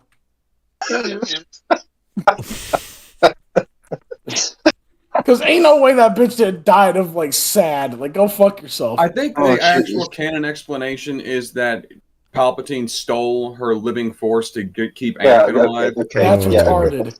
Yeah, I that's mean, what it's not it's actually. fucking force. It's fucking space magic. Don't think too hard about it. No. I'm gonna think too hard about it because if he could do that, why didn't he just do that to the entire fucking Jedi Council? If he can just suck someone's life out of them from an entire galaxy I think away. it has to be somebody you're emotionally connected to. He's Space not magic is what? weird. He's not emotionally connected to the people he wants to murder violently. I think It's a pretty it was- strong like, goddamn it was- emotion, I think. Yeah. Someone like think it's Emperor Palpatine Anakin. impregnated I think it was Padme. Anakin. I don't even freaking know how to describe this. There was sorry, an Anakin. explanation to it. It's just not a good one. Fucking shit, bro. Goddamn. Like, Anakin's life could not get any fucking worse. Like, Palpatine, he gets the Darth Vader helmet, breathes in the first time, and then Palpatine sneaks in. I'm the one that impregnated Padme, Anakin. Oh my god. Oh Holy dear. bears, bullies the pipe. That's the most horrific thing I've heard today. All And I've been on Twitter. I like this new Star Wars. Let's go with it. Wait. No. Remember when Maggie Mae Fish recommended it was really Obi-Wan who loved Padme? That's what really... Nah. Look, No. wait a minute. She stole that from Arlenauts. What the fuck? Oh, shit. That's a Maggie May, parody channel. Oh, it's just the fact that you tried so hard to defend an undefensible retcon to the point I'm where you not were like, yeah, but defending he could this. have been emotionally connected to Padme. Yes, that woman he hated. And I'm saying Anakin. Like, he had the most hated connection everything to her. about her except that coochie. yeah, but the thing is, it's like, oh, but Anakin, you said Palpatine stole her life force. Why is Anakin involved in this? Oh, Anakin was emotionally attached. Okay, so why didn't you do that to Space magic. I forget the exact explanation it was given. It was something to that nature. Don't think Don't think about save it. Just, yourself. Don't Just think. try not to Everything think gets about- better when you stop thinking. All right, let's keep going. just remember that Palpatine Just may or eat may the- not have just put eat his the old bugs and be wrinkly happy. penis near Padme's face at some point. All right, okay. Hey, Padme, can you see that? Palpatine cream pie did the Padme. Creamy sheep. Creamy she, let's go. Oh boy, let's go. Like, Fucking, she and was we like a really Tilda don't Hun. understand why. And Anakin's shift to being 100% evil feels less like a tragic downfall and more like the sudden reveal that he was always evil, since, as mentioned, he spends most of the second movie being evil and nobody but Padme notices. He doesn't spend all of the second movie being Nobody, evil. I think those younglings noticed. I think they noticed pretty No. well. In the second movie, he does one thing where he kills those Tusken Raiders. But then where else is he being evil? Master Skywalker, you got cocked again. It's like all right, he wears like Activates the dark lightsaber. It all makes sense now. Yeah, but the thing Master is, it's- Skywalker. Yeah, an NTR protagonist. But in the movies, he's only really evil in that last bit of Revenge of the Sith, and then like he's a bit mean to some sand people. A bit Okay. mean. Well, listen, A we've bit. been. I think it's the last 40 minutes, which and most of that is just a big blown out fight scene. So it's like, okay, 20-25 minutes is fighting. The last 15 is then him roughing up at Padme and saying how he should have all the power and yada yada. And you're like, that's after he's killed the younglings and what have you. Yeah, but what I'm saying is, she's saying in the second movie he's been evil all the time. It's like, no, he hasn't. Yeah.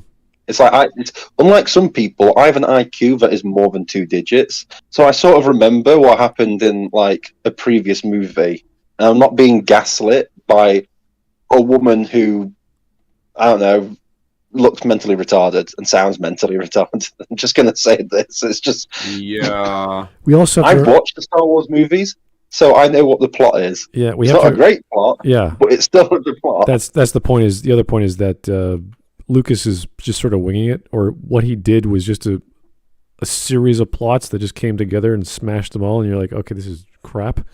A series of pranks, yeah. It's a fucking like plot olive loaf. Yeah.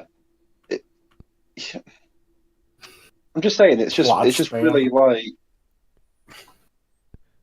it's really bad that, you know, we can remember these plot points, and yet the person who's made the video can't remember any of these plot points, and is literally trying to tell you, oh, Anakin was evil all the way through the second movie. Yeah, it's when when he kills. Also, why are we really concentrating on the prequel series with this?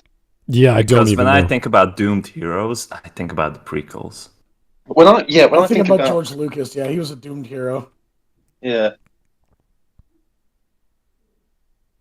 But it just seems odd that we just seem to be very focused on the prequel series, which isn't very good. But also, they're not doomed. It's just doomed by canon. Right. You're implying the actual, like, episode 4 or whatever main story, Anakin is evil, and you're like, okay, the prequel will then try and set that up, and you're like, that's not necessary for a doomed hero. You don't need to go backwards in time in your storytelling. You could just tell a doomed hero story. It's fine.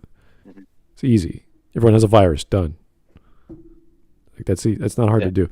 So I don't know why she kept going with the Star Wars thing, aside from having footage to use, but her explanation has been off, and we're just sitting here going, no, you could do this another way. No, it's not necessary. No. Change the topic. We're done with this elucidation of whatever it means to be a doomed hero via Anakin. It just doesn't, like, it was a poorly told story, and if you're using that as an example, that's not how you tell a generalized idea or an idealized one. You just don't use a bad story. Use a good one. Use one that everyone understands. Yeah. Not a popular one. Anyway. Like, don't talk about Star Wars. Use a good story. Please, yeah. The third movie doesn't feel like Anakin has become evil. It feels like his evilness has finally been revealed to his closest friend, the true protagonist. So they have a fight. He literally chops off Mace Windu's hand and kneels down and goes, I guess I'm evil now. That's it. Yeah. I am the evil. Yeah. TM. Yeah, but it's not like it's finally revealed. It's just really poorly done. Exactly. I don't know how many times I'm going to have to explain this, but It's like you look up rushed character, you're going to find Anakin as an example. Anakin followed by fucking like black guy from New Trilogy. Yeah, and his eyes light up like he's a Christmas tree for some dumb reason. You're like, what happened? How did we get from? Because they have Sith eyes. And Sith, it's like, yeah. okay, which other Sith have ever had this? Because even Count Dooku's like, oh, I have perfectly good British eyes. They're not enlightened. No, the problem is like when you go full Sith Lord, your liver just shuts down. Yeah. It does. It is explained that fully embracing the dark side of the Force has damaging effects on your body. Dooku did not fully embrace it, so he was able to use it with control. Can I just ask one question? Before he got his head cut off. Hold on. Is this the same explanation? People giving this explanation who said that Palpatine was emotionally attached to Padme?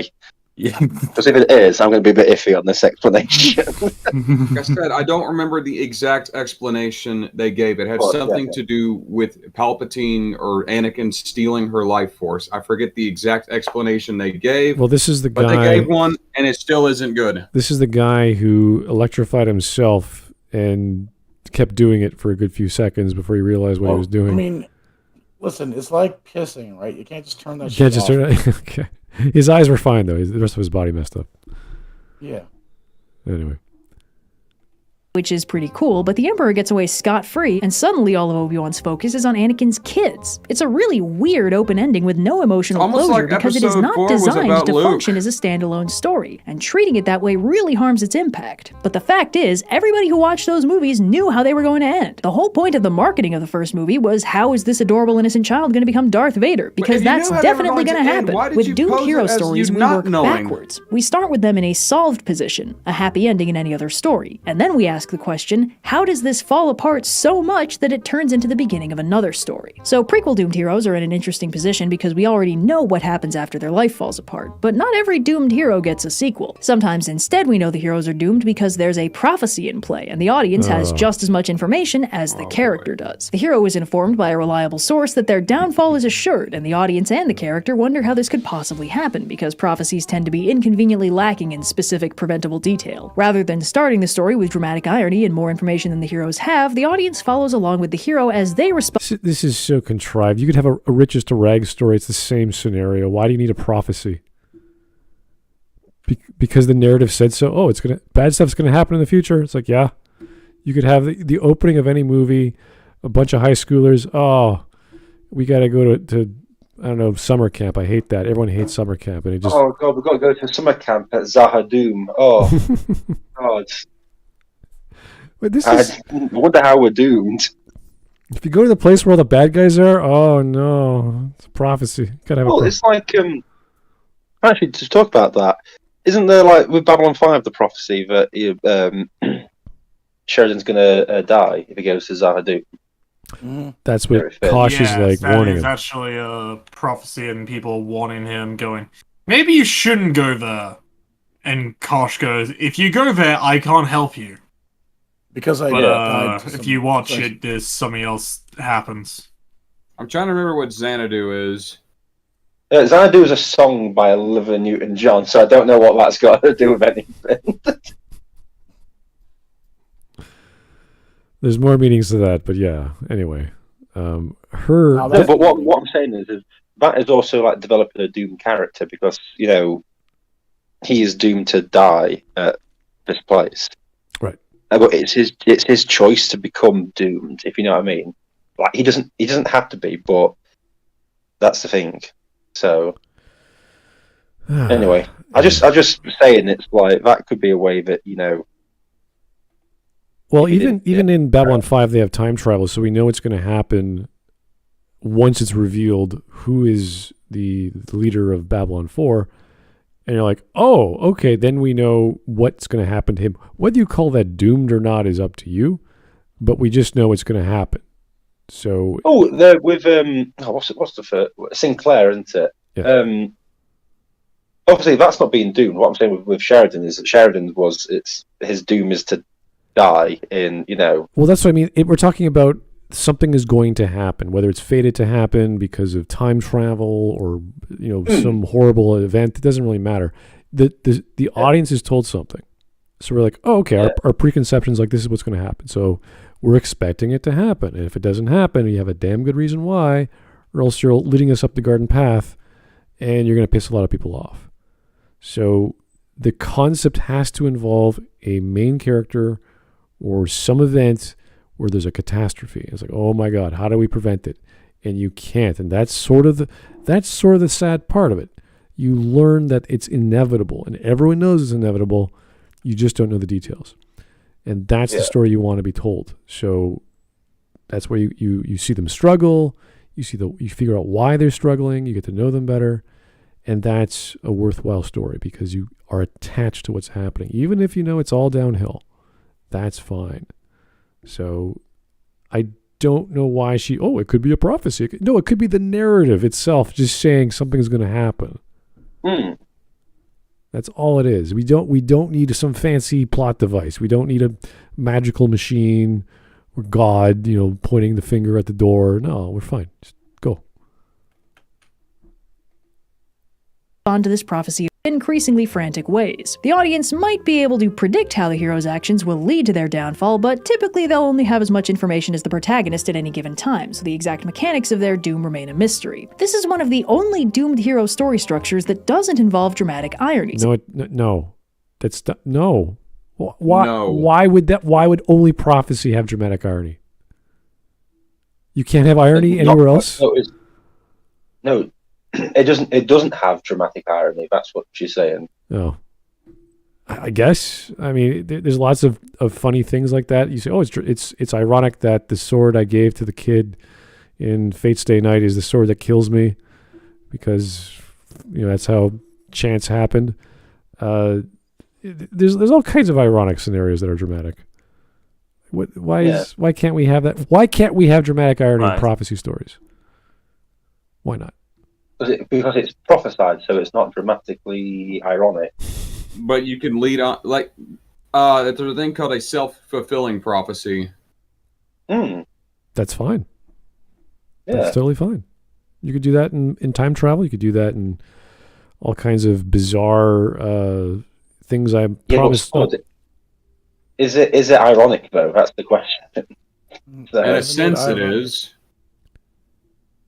Well, if it is ironic, then it can't be a prophecy because prophecies are unironic. Well, I remember one of the endings of Planescape Torment. You can talk to this machine golem, which is created by the gods. He can create any weapon that can destroy any particular thing. And you ask him, "Hey, I'm immortal. Can you kill me?" He's like, "Of course I can." It's like, really?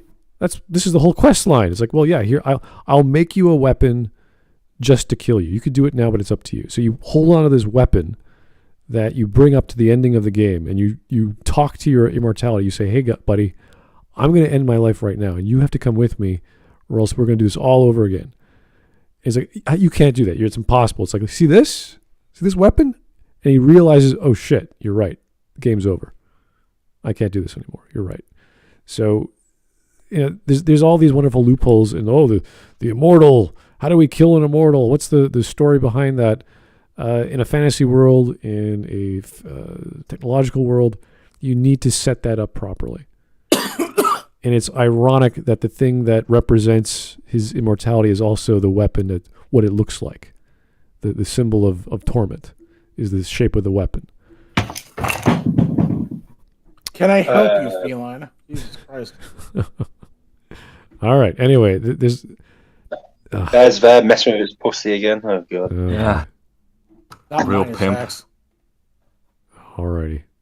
Go for another 2 minutes before we take a break. This is hurting my brain. Since while the audience still knows the hero is doomed, the hero also knows that, which is rare. Typically, doomed heroes don't know they're doomed for most of the story, which means narratives of this type, when they do see their doom coming, tend to focus in on... I really need an example, honey. You can't... Like, what are you talking about? It's gotta be the prequels. No, she drew a pretty little picture. There's your example. Oh, jeez. Here's your Anakin Skywalker. He said Anakin, yeah, I guess. Nice haircut. I'm starting to wonder if she didn't use Star Wars as an example purely so she could use Star Wars in the search results.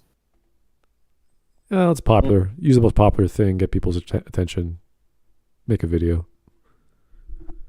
But please, examples. I want to know. Mindset and the psychology of how they respond to a sneak peek of their own ending, because that's the most unique property of these stories. No, it's not. And spoiler alert, most of them don't take it very well. Yes, they do. Yeah, in Planescape Torment, you want to die. You're trying to die. They can't wait to die. They just can't. And they play with that concept over and over again with like getting money and having a bet and you'll always come back from the dead. So no, people want the thing they're trying to achieve, even if they are doomed to repeat it. Doom will typically respond in some way that classic self-fulfilling prophecy. But part of what makes these stories specifically compelling is that most of us can relate to the feeling of waiting for something terrible that we know is going to happen. Much like the Hitchcockian theory of suspense, waiting for the bad thing is often a much worse feeling than just having the bad thing happen. Like, anticipating getting a shot always feels way worse than the actual jab. And on a larger, worse scale, there are many real-world diagnoses, for instance, that are prophecies of doom in their own way, and it's kind of really unpleasant to think about that. Was she mentioning COVID, like with the jab? Like, yeah, myocarditis is a lot worse. I think she's just mentioning, like you're going to get a shot. You don't. I guess people have a fear of needles. They're just terrified of getting a shot. Needers. Matrix. Damn it, Europeans.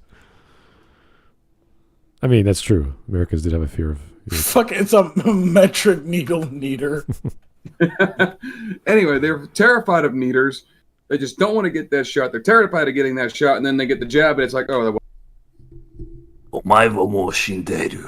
Nani? I used to be terrified of needles, and when I had KFC, well, I realized it was no problem. Whatever you do, don't watch that movie that just We're came all out. the same. That just came out 2 days ago, or was it yesterday? About it's called Died Unexpectedly. Oh, the one with fucking like tapeworms. Oh my god! Whatever the fuck that was. My god, guys, I have to go talk to some. My mom used to work at the funeral parlors, and I'm gonna have to ask some of the directors there if they've been seeing shit like that, because it's freaking me out. Anyway. Oh right, okay. Well, that's nice. Thank you for that. Yeah, Especially still you're at night. Cheers. You're already dead. Yeah. Oh god. All right. Anyway. Stuff. And this is one of the more inobvious appeals of doomed hero stories. Willingly experiencing tragic, painful emotions in a controlled environment can be strangely cathartic, even if every feeling the audience experiences in the process is negative. The fact is, bad things happening is a sad inevitability of being alive. We will experience sad and painful things, and while it's natural to want to run from that as much as possible, it's also natural to think about that, and to confront it. When we see a story about a doomed king learning he will someday be killed by a young lost heir to a usurped family, and we see him grappling with the sudden all-consuming awareness of his own mortality and his time running out, it echoes similar experiences that have hurt us or will someday hurt. Yes, I too feel the same as a doomed king going through all that. When I get anxiety going to the local shops. Yes, I was concerned. I do feel like King Louis the fucking whatever. Whenever his people revolted against him, and he was fixing to get his head cut clean off at the guillotine. You know when I go for like a flu jab, I feel exactly like Macbeth. Yeah, sometimes I just you feel Dutch. I feel the Shakespearean tragedy flowing through me as I sit in that waiting room, surrounded by old hags. I am suddenly. I mean, some people do have a chronic fear of needles. But Hawk just running around the waiting room yelling "Get thee to a nunnery" at literally every woman he comes across. Yeah, well, yeah. We can go back to Oedipus Rex and all the prophecy there, and it's so ironic. Yeah, it's like, okay, we can go and say prophecy is an element of tragedy. It's like, sure, it's ironic that things happen a different way than we expected. This is true. Doesn't need a prophecy for that to be ironic. Doesn't need irony for it to be unexpected or mysterious or part of a frame or any other technique. This is so specific, and she's getting it wrong. Mm-hmm. Just quote Macbeth, quote Oedipus Rex, quote any of these stories with prophecies where they don't know what's going to happen to them. They strive for power and think bad things happen to them. Oh no, how'd that happen? Oh my god. Maybe because they killed a bunch of people. Yeah, maybe. Anyone who's ever game of D&D knows the strange appeal of playing a character experiencing something terrible. The character is pretty much guaranteed to hate every minute, but with the protective sheath of fiction surrounding us, it can be oddly appealing for us. Oh my god. But guaranteed to hate every single minute? Is that how bad that game is? It's No, fictitious, it's guys. just- I think your fictional self-insert character is hating the interaction, but you're enjoying playing a character hating the interaction. I don't know. I'll be I honest with you, can't follow I'm that still train of out. thought. Yeah, but she's trying to describe this because it's fiction, guys. You want pain and suffering and loss, and it's like, thanks, we get. That's my life. Come on. Why I mean, would I some want more people of do that? seek out tragedy. Some people do enjoy a tragic story, but that's Well, then she said it was strangely cathartic. It's like, yes, that's also an element of the effects of fiction. Yes, it's not wrong. But what's I your- also get catharsis from playing Doom 2016 and ripping a demon a new asshole with a chainsaw. Yes, that is a thing. Oh, Yeah. speaking of what we're doing. Yeah. Anyway, we got 20 seconds left. I am bored. Let's just keep going. As players and actors to immerse ourselves in crushing tragedy or agony or desperate madness experienced at arm's length. While most doomed heroes experience sudden tragedy that only the audience knew was inevitable, prophecy doomed heroes see their inevitable end coming and react like No, they don't. They do not see it coming. That's the point. They don't know what's going to happen. Can we They know stop that it there's here? a prophecy that they're stuck inside, but they don't usually know what that prophecy entails. Because the thing about prophecies is that they are usually cryptic. Yeah. Cryptic is all hell usually. What was the yeah, it was from Macbeth, not from Woman Born, because Yeah. the child was born from a C-section or whatever. Yeah, Macduff is his name. Yeah. Oh God. All I can think now is Duff Man as Macbeth. Oh yeah. Ooh, yeah. You know what? Alright, Ironically, The Simpsons did do a parody of Macbeth. Did they have Macduff, Duffman play Macduff? I think we just had one of the main family members do it, or whatever. But ironically, at school when we had to do Macbeth, everyone was given a part. My part was Macduff, and I'm all right with that since he doesn't appear until like the last 5 pages, and all he does is come in swinging, chopping people's heads off. It's pretty cool. Oh my God, this is. I'm on Stream Memes, guys, in case you don't know. But we got okay. we got Doomslayer, and we got I don't know what character that is from what cartoon, but they are having a good time on that chain gun. That's what's her face from Animal Crossing? Isabel. It's going Isabel. to be Isabel Okay, 'cause- from Animal Crossing. Just a nitpick, that is not how a chain gun fires. But anyway, that's fine. Why the I mean, I fuck are they personally love, posting? the Animal Crossing Doom Eternal memes because Go ahead. because they were delayed to they both got delayed and to release on the same day, and the memes just poured out. Ah. Oh, look at this. Oh my God. Rip. Enter. Nice. And we have what is this? I think this is Dragon Age. Looks like Dark Souls. Dark Souls? Yeah, how the fuck was that dragon? Jesus Christ! I was zoomed in of a hand. I have no idea. Like Dragon Age does not look that good, Smart. What are you Oh, I'm talking sorry. Yeah, Oh my God. It's the Swedish chef. Making cinnamon French toast. toast with cinnamon toast crunch. Okay. That could potentially work. You know, that could potentially make a good waffle batter. Oh my God. No. I would What the say fuck? no. Yes.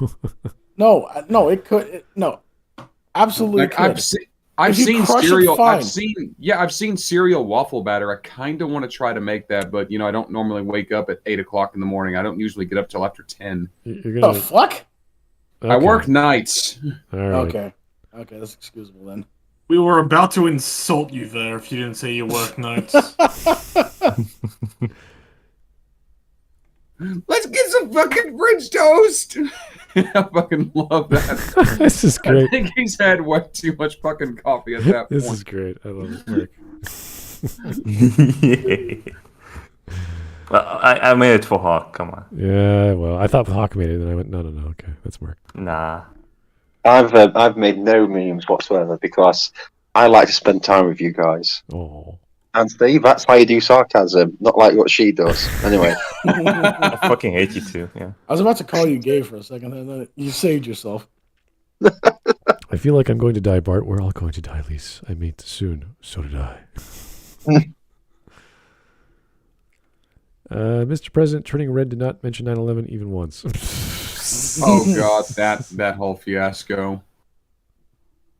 Yeah. How to say? Oh, look at that. Like the good old days after 9/11. Eventually, I will You're watch that. way too far ahead. What the fuck? The YouTube video of how to say Kilgrey, but I will not say it now or pronounce it now. What the devil am I? Oh my God.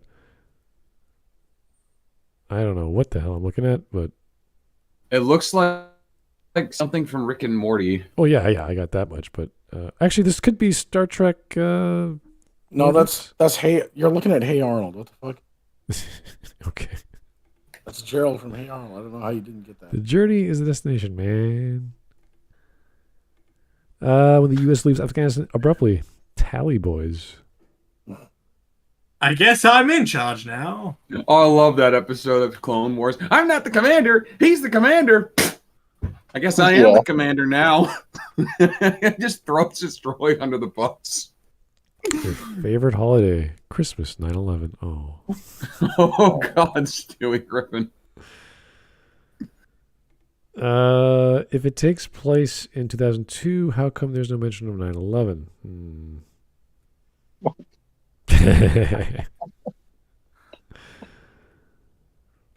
You're laughing. Turning red doesn't have a single mention of 9/11 attacks, and you're laughing. Yeah.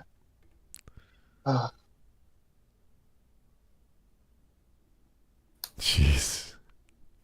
I know. I love these Animal Crossing Yeah, the dialogue box is the best. memes. Like they're just amusing. Yeah, although this is drawn in a different art style.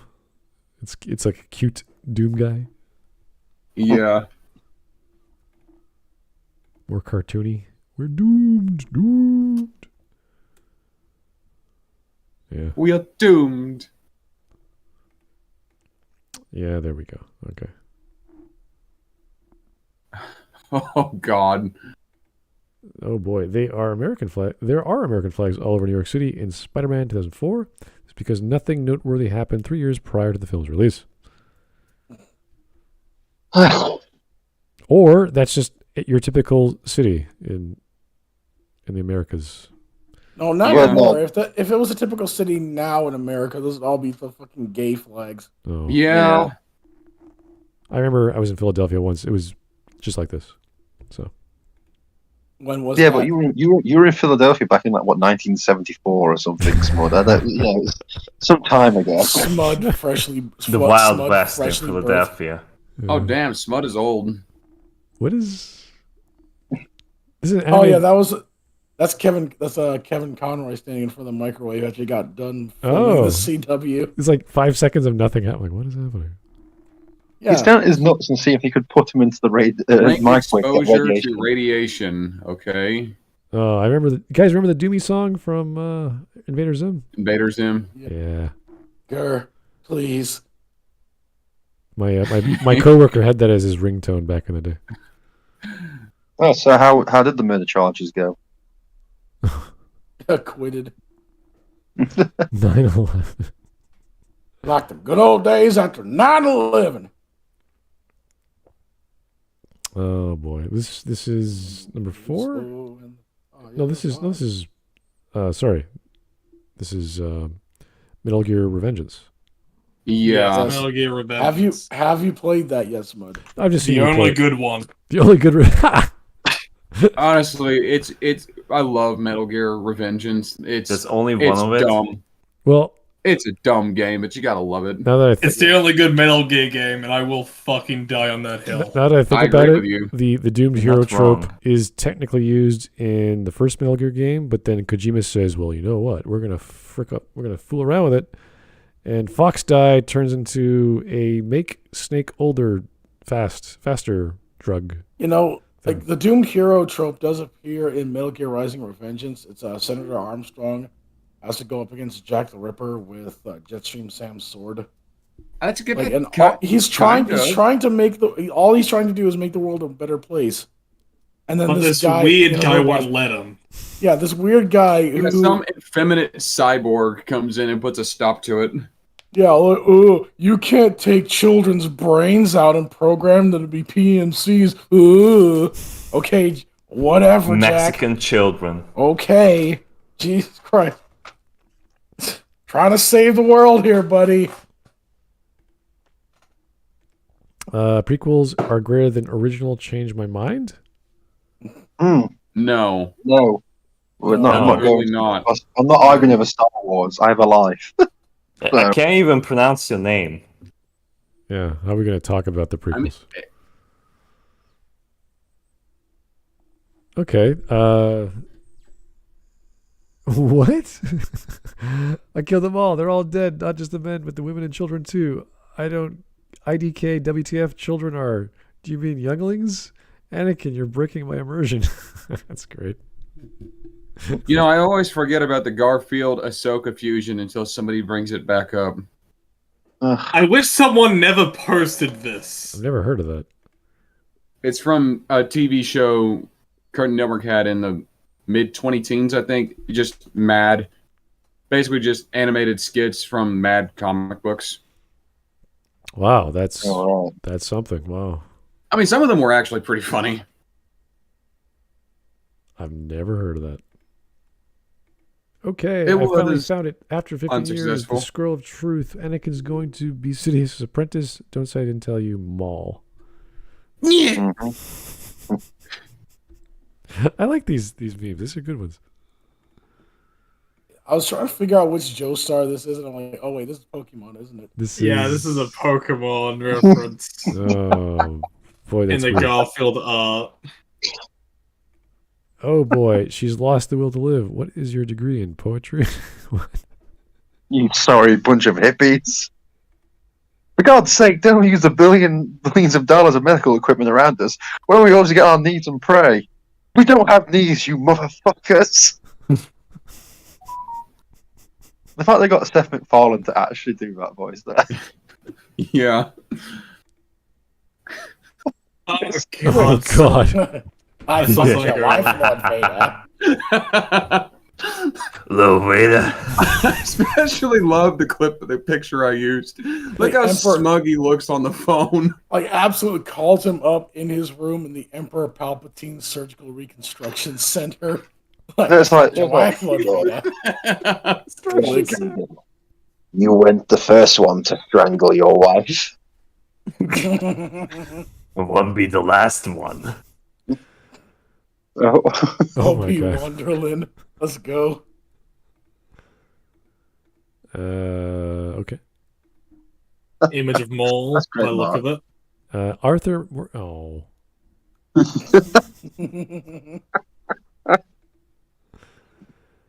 That's what we call irony. Yeah. The metric system can't measure freedom. Oh, why not? Facts.